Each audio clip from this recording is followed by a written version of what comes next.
সঙ্গীত প্রতিযোগিতার ফলাফল ঘোষণা করছি। এখানেও 4টি গ্রুপ ছিল, ক বিভাগ, খ বিভাগ, গ বিভাগ এবং ঘ বিভাগ, অর্থাৎ group A, group B, group C, group D. Group A থেকে প্রথম হয়েছে কলকাতার বাঘাযতীন থেকে দিধিটি সাহা। দ্বিতীয় হয়েছে উত্তর 24 পরগনার কৈখালী থেকে প্রাপ্তি পাল।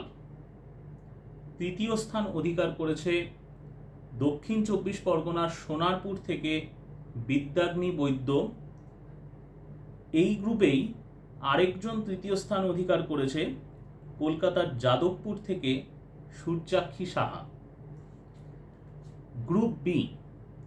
গ্রুপ বি থেকে প্রথম হয়েছে কলকাতার গড়ফা থেকে স্বর্ণাভ দে সরকার। দ্বিতীয় স্থান অধিকার করেছে পূর্ব বর্ধমান থেকে আদিত্য ঘোষ এবং তৃতীয় স্থান অধিকার করেছে কলকাতার বাঘাযতীন থেকে অর্ণেশা পাল। গ্রুপ সি থেকে প্রথম স্থান অধিকার করেছে হুগলি জেলার ভদ্রেশ্বর থেকে সৌরনীল সাহা।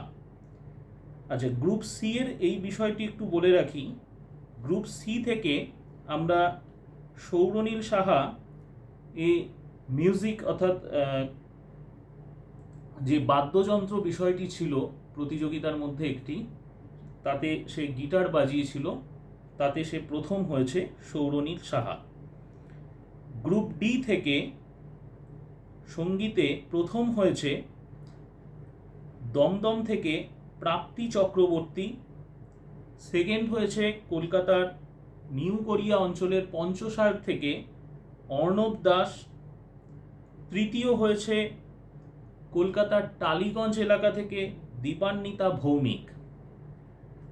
গ্রুপ ডি থেকে, অর্থাৎ গ্রুপ ডি এই বিষয়টি হচ্ছে যে বাদ্যযন্ত্র বিষয়ের যে বিভাগটি ছিল, তাতে দক্ষিণ 24 পরগনার বাগনানপাড়া থেকে সায়নী নস্কর, তিনি কিবোর্ড বাজিয়েছিলেন।